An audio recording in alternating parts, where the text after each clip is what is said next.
Hey everybody, welcome back to another episode of The Art of Photography. My name is Ted Forbes, and it has been a pretty wild, crazy week or two here. I wrapped up the New York trip. We did 2 episodes on behind the scenes, so if you haven't seen those, go check them out. And what I'll do is I'll revisit this once some of the editing comes together, and we can, maybe we'll work them into vlogs or something like that, but we'll, that way you can see how the project wound up.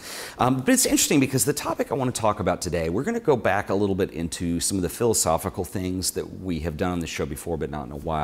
About photography and art in general. And I want to talk about a concept of interpretations. And I'll come back to this, but I think I have a little story that leads into how the idea came up for this, and I think it'll make sense. So when I was in New York, we did an art of photography meetup on the last day I was there, so this was Saturday. And we met up at a little place in Brooklyn called Nita, which is a little restaurant pub, and had some drinks, hung out, and had a wonderful time. And about 5 or 6 of us were left, and we decided that we wanted to go down and try to shoot the Brooklyn Bridge while the sun was going down. And we didn't exactly make it. There were some snafus, and I'll tell you the whole story later. But anyway, so we get down there, and it's pretty much dark, and we just decided, why not? Let's walk the Brooklyn Bridge. And I personally have never done that, and that is an amazing experience. It's something that I probably wouldn't have done on my own. And I was really glad there were a group of people who watched the show, and we had this awesome discussion and great conversation the whole way over. We were taking photos at night, and it was a lot of fun. And so when we got to the other side of the Brooklyn Bridge, you're going into Manhattan, we're on the walkway and you turn around, and I realized, and we'd been talking about photographers and people that we look up to and admire, and some of our favorites. And here's this scene of the way it's a suspension bridge, and the cables lead up into these beautiful arches. There's a flag on top, and it's this this majestic view. And Sam, who showed up, we were talking about it, and I said, what's interesting, we had been kind of talking about possibilities for topics on episodes of things people wanted to see. And I said, it's really interesting because here I am taking a photo of this, and I can think of at least 3 examples of that same view that were done by 3 different photographers that I admire and look up to. One of them is Tom Burrell, who is this wonderful pinhole of that angle that is one of my favorites. You've seen this view and this picture in television commercials. I mean, it's been everywhere, and it's really been shot to death. But we were thinking, what might be an interesting thing to discuss, and this is something that I actually thought about doing a while back, and for whatever reason the idea was abandoned, and I thought this is a perfect time to come back to it. Because what you have here is a concept of interpretive work. So you have one picture that has been taken by many photographers, and I'm going to show you at least 4 examples today. And each one is different, and I think this strikes me as interesting because I don't know if you're like me, but a lot of times when I'm on vacation, and particularly when I'm in a landmark location, so something like San Francisco or even the Brooklyn Bridge, or something where there's this monument that kind of it's the touristy thing to go take a photo of. And a lot of times I tend to want to avoid that, and the main reason is because I don't want to do something that's just been done a lot. I'd rather shoot other things. And sometimes I have to step back and realize, particularly with the subject today, that this is kind of, it's an almost unfortunate view of it because, there's several things you're going to see. So if you take one picture that's been taken by 3 different people, there's the obvious thing where they're all going to put their own personal stamp on it. And that's really the interesting thing because, you're going to see, particularly with photographers who are really good, some of the greats who've shot this same view, that's when you realize how great they really are because they're taking something that's very common that's been seen before and they're doing their own interpretation on it. So that's why I'm calling this interpretations, because it's interpretive viewpoints. So, you have something, and I think also there's a sense of timelessness that comes out of that because it's one view shot by 3 different people at 3 different times. In fact, one of the pictures that I found of the Brooklyn Bridge was shot in the 30s, and you realize how there really is a timelessness to things like that, transcend culture, they transcend, well, I mean, there's culture in that, but they transcend nostalgia and I guess a sense of, this shot was definitely shot in the 30s, or this was shot in the 2000s, or this was done in the 70s. You don't see that, necessarily. You have time out of the equation. So, there's that timelessness sense. There's also the interpretive sense that, you have from the photographer and how they've done it differently. The other thing that's interesting to me about that is that I don't know the backstory on all the photos I'm going to show you today. Some of them may have been done very quickly, some of them may have been done off the cuff, and some of them may have been done with a tremendous amount of forethought and setup. But either way, I think you realize that, you know, if you're going to put a great amount of thought and setup into it, photography is not easy. I mean, the basics of photography are easy. You can teach anybody how to get something in focus and really, you know, the three things that make the correct exposure for a photograph. But we're not talking about those things. That's just, you know, getting a camera ready, getting an exposure and shooting. What we're talking about is being able to put one's personality and one's own stamp on that. And that's what takes time. Even if, you know, let's say one of these shots is a Michael Kenna shot, who's one of my favorite photographers, and it could very well be that Michael Kenna was able to get that very quickly, let's say. I don't know, but I'm just going to, you know, for the sake of argument, let's say he got his shot quickly. Well, you could say that maybe he got the shot in 10 minutes, or you could say he got the shot in 30 years and 10 minutes because he has that experience beforehand. And so I think what you're going to do is you're going to see like how good these photographers really are. And I also think it's interesting, and we're not only going to look at the Brooklyn Bridge, but there's several others, to look at, you know, how this interpretation runs across, you know, the subject matter that's being interpreted, for lack of a better way to say it, I guess. But anyway, I could talk about this all day, but I think it would be best to look at some photographs right now. And so come on over and let's take a look and check out different ways of interpretation. Okay, so we're going to talk about interpretations of similar subject matter today, and for this I am using Pinterest. Now, I do this pretty much in all the photo-led episodes when I have to show images. Pinterest is a way where you can bookmark images, which I think is just amazing. And a couple reasons. One, it's easy to present with, and two, if you're interested, I'll give you the link on here, and you can go click on some of the links and actually see more examples, and particularly with the board that we've set up today for this. And so anyway, I know I have a lot of boards in here now, but if you want to follow me on Pinterest, Pinterest.com/Ted Forbes is the URL on that. So it's Pinterest.com/Ted Forbes.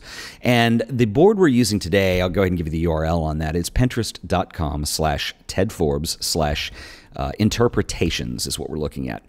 And, you know, I guess it's kind of coincidental. I tried to pair this up with similar photographers to kind of keep a thread of consistency through this. And I picked a couple of my favorites, and probably this somewhere along the line formulated the idea for actually even doing this.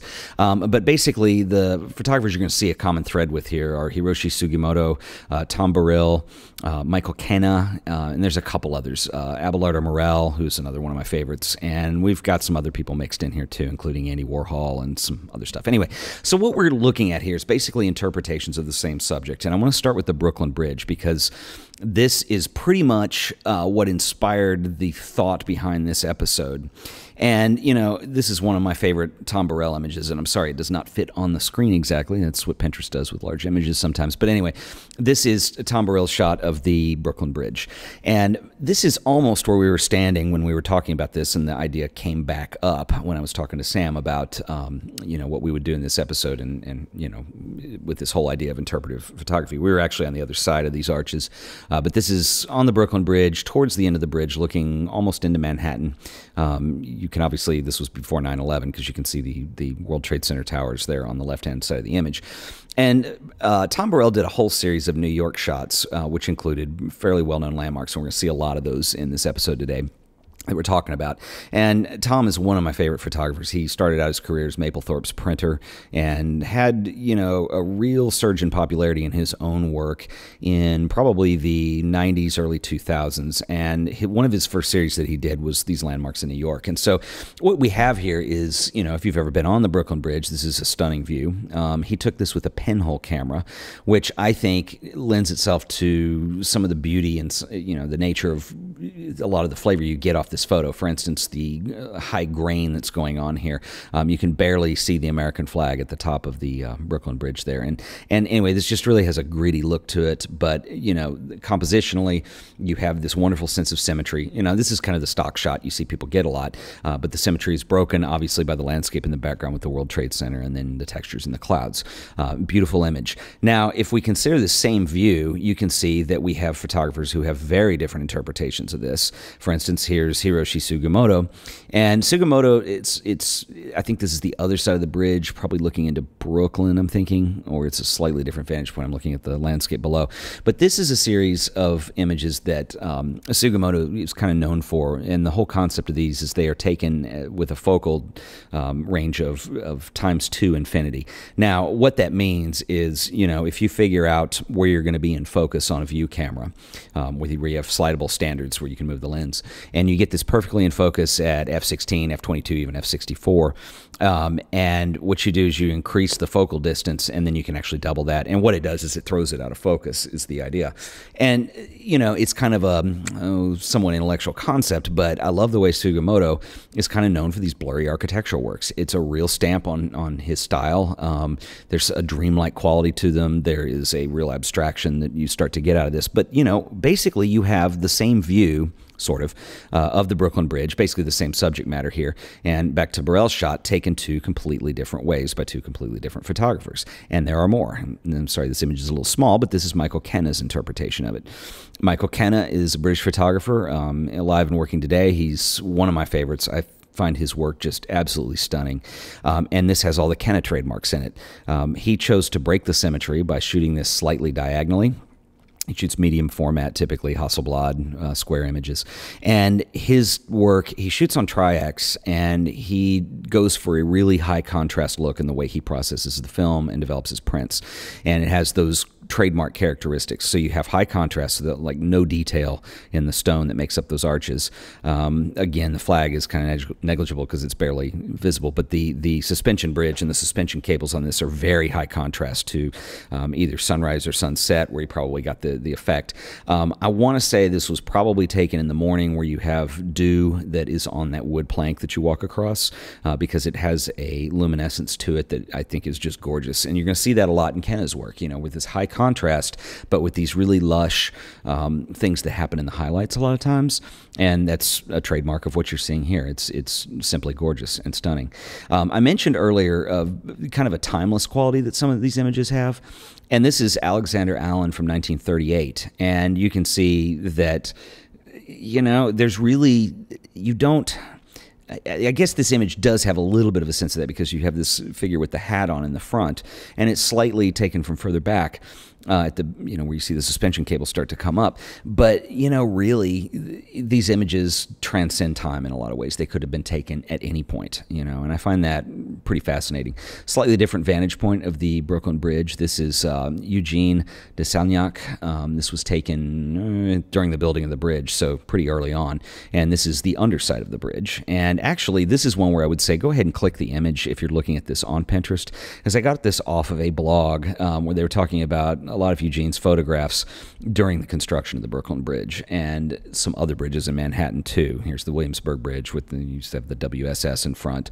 Anyway, some absolutely gorgeous images from various vantage points, and he was obviously documenting, you know, the opening of a lot of these. And it's not just the Brooklyn Bridge. There's Queensboro, there's Manhattan, and anyway, some wonderfully historic photography, and, you know, a very talented, brilliant photographer who was in charge of that. So anyway, when you click on the image, it goes to the link of the source that I bookmarked this from, so just so you'll know. And this is one I would definitely recommend that you check out for yourself.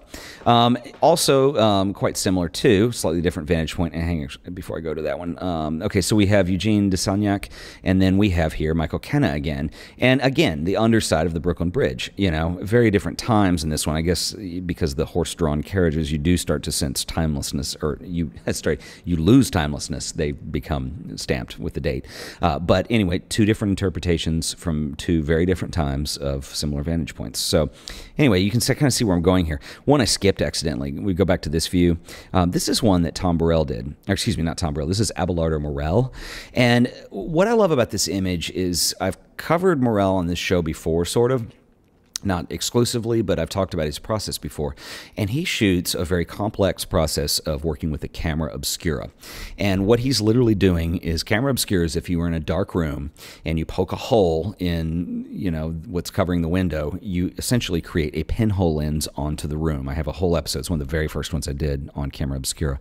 And what he actually does now is he started with hotel rooms, and he's actually using a tent. And so this is a tent, and the caption is "Tent Camera on Ground Rooftop View of Brooklyn Bridge." So this is just projected through a tent onto the ground of a rooftop, or the floor of a rooftop. And he's actually imposing these images right side up, because physically they project upside down when you do anything with a pinhole. And somebody recently had mentioned to me he's actually using lenses now to do these. So it's a tent with a lens in the side. The tent's completely blacked out and dark inside except for the lens. And then the scene is projected onto the ground, and then he takes a photo of what he sees there. So you get a lot of grit, a lot of dirt, a lot of texture from whatever it is, the surface he's projecting upon. These are wonderful images in color. Obviously, the ground surface and the lens will impact the color of the image. And there's a very painterly look to these, and I think they're just freaking outstanding. I mean, I love his work. He is one of my favorites. We'll move on because I know I'm dwelling a lot on Brooklyn, but you know, here we have the Chrysler Building, and this is another Tom Burrell, and this is that series that he did of New York images. And this is what Tom does so magically is, you know, there's obviously a lot going on in this skyline, but if you look at the weather, the haze, the time of day, the grain in the shot, and the angle, and particularly the light, and the Chrysler Building does get a lot of glaring off of it, so it's not an easy building to shoot. This was very calculated, and it's beautiful. There is, despite all that's going on with the landscape, the way he handles the tones in the black and white and the height juxtaposition of the Chrysler Building, it creates a sense of minimalism, and it's just simply stunning and gorgeous. Some other interpretations of the same thing. We have Michael Kenna once again, and there's the Chrysler Building study number 3. Again, the trademark Kenna. High contrast, but with just some beautiful things happening with highlights. And you almost start to get a glare and that luminescence coming off the Chrysler Building. It's a beautiful building. And obviously the interest of what's going on with the clouds in the sky. I don't know where he shot this from, but it's stunning. Another interpretation, once again, of the Chrysler Building. Here we're back to the blurry Sugimoto stuff. Sugimoto lives in New York, and again, this is one of those infinity times 2 pictures where it comes out just weirdly blurry, but a beautiful sense of the abstraction. And notice he cropped way in on it, and the sense here is that, you know, when I looked at this photo initially, I mean, I'm obviously looking for architecture because it was in a collection and exhibition of that, but, you know, you have to think for a minute that it's actually the Chrysler Building because you can't tell whether this is a macro shot or a landscape or what it is. And he captured the glare that's coming off the Chrysler Building as part of that composition because this is an abstract. So anyway, obviously different interpretations once again. Here's another landmark in the United States. This is Tom Burrell. This is the Golden Gate Bridge in San Francisco. A beautiful wide-angle shot. This was done on the Polaroid Type 55 film. You can see where the stain, when you do the peel off the negative, this film is no longer made, sadly. But anyway, beautiful, beautiful negatives. And this is classic Tom Burrell, even though despite it being fairly early. So here's one view. You have another one. This is Michael Cana. Once again, extreme contrast, dark darks, and a lot of the beauty comes in the haze and the highlights, and you know the tower that's in the background and the way that just kind of drops off in terms of tone. Some absolutely beautiful stuff. There's a ton of traffic on the bridge too. Anyway, gorgeous shot, working with the sky, working with the clouds once again, and also back to Abelardo Morel. And this is a video on YouTube talking about his process, but I also have an image in here, so I'll let you watch the video on your own. But gorgeous image of the Golden Gate Bridge. This is taken from a different vantage point, and this is again the tent camera, and the image is being projected onto the ground. Now what's interesting about this is look how high contrast the bridge is. So you're not going to get a lot of detail, but what creates some depth and a lot of interest in this image is the fact that he's projecting it onto dirt and grass, and it's bizarre and wonderful. Again, I think he's one of the most creative photographers alive today. He's simply brilliant. Moving on to the Empire State Building. This is an earlier Abelardo Morel image, and this was taken from a hotel room, and this is how he originally was doing these camera obscura shots, is he would use hefty trash bags to block out the windows, cut a small pinhole, the image is projected upside down, and then the composition occurs here with what he's doing with the furniture and where the bed is located, and it is wonderful. So these are interpretations now of the Empire State Building. We're back in New York, and here we go with Tom Burrell once again, and you know, using the quality of you know, a misty night in New York, just an enormous amount of beauty that comes out of those tones, something to do with the deco type architecture that's going on that's really accentuated in the way it's lit up. And once again, here's another vantage point, Michael Kenna, and very different, but the same subject. This is another night shot, so you do see a lot with the lights going on, probably a very long exposure shot, and some gorgeous stuff. Back around to Sugimoto, and here we have the blurry infinity times 2 again. So, you know, what we're starting to see here is you're seeing examples of people putting their personal stamp, their personal style on it, and calculating ways that they're going to make a statement out of something, even though all of these landmarks that I've showed you in here are things that have been shot to death by thousands and thousands, if not millions, of tourists. So, you know, don't be afraid to do it, I guess is what I'm saying. And then finally, I want to end on this. And this is a still frame from an Andy Warhol film made in 1964 called Empire. And Warhol obviously was really pushing the envelope as an artist, and he's not really thought of as a photographer per se because his body of work was so much more wide than that. And this is actually a film still from a movie that he made called Empire. And Empire is an 8-hour-long 16mm film that just shows the Empire State Building at night. And there is a small clip of it on YouTube, and I've included that in here as well. And a couple of things that I think are really interesting about what Warhol has done on this, as this takes forever to load, is that, first of all, it's highly conceptual in that you have something that is 8 hours in length.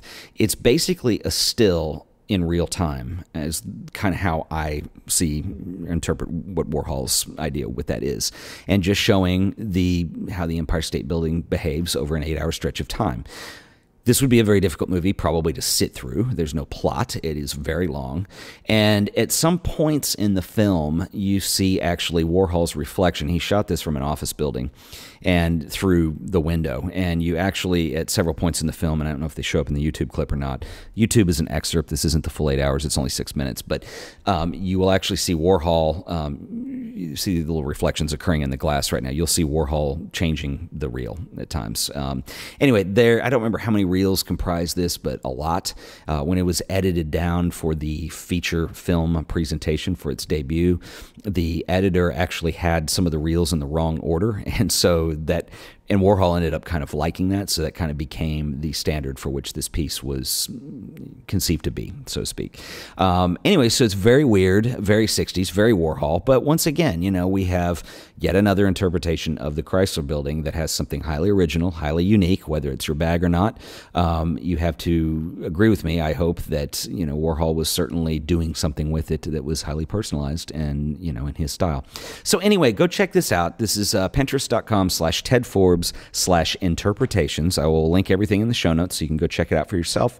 And that is some collected image on interpretations. And I would like to revisit this in the future sometime. So we'll find another take on this and take it from there. Okay, so we've kind of summed up and looked at several, you know, pictures that have been reinterpreted different ways by different photographers. And I hope that there's been something inspiring about this to you. And I think hopefully educational at the same time, because you realize that sometimes it's easy when you're uninspired as a photographer to want to think that you're running out of things to shoot. You've shot the same things over and over, and you know, some of that may be true to an extent, but I think the lesson today is that you could take things that have been done to death, and there's always something new you can do with it, and there's always a different take, and there's always something different you can say about it. And some of these, you know, you obviously look at the media it was shot on, some are more complicated than others. Guys like Abelardo Morell, who have a pretty involved process with the camera obscura, versus somebody who maybe sets up a pinhole. It's completely different. But that's two different takes on the same image, and it's two different things you can do with it. And I think that, you know, we've looked at it on a very micro level today, but that to me is one of the things that makes photography really interesting. And I think it's one of the things that drives my passion for photography, and what I enjoy the most about it is its personalities, and it's also this accessibility of, you know, if I see a picture of the San Francisco Golden Gate Bridge, you know, there's something that I'm familiar with that I'm looking at, but I'm looking through that interpretive, it's a bad metaphor, but that interpretive lens. I'm looking at through the artist's eyes of what they've done with it. And I think that creates an enormous amount of interest, and it's, you know, quite amazing. So anyway, hope this has been helpful to you, and we can revisit this topic from time to time. Again, I have everything on Pinterest, so go check it out for yourself. And sometimes, you know, here's a challenge for you. Create your own Pinterest board where you collect, you know, different interpretations of something. It takes a lot of Googling and a lot of research, but, you know, it's pretty interesting to have a board to look back on that. So anyway, once again, guys, this has been The Art of Photography. Thank you for watching, and I'll see you guys next time. Later.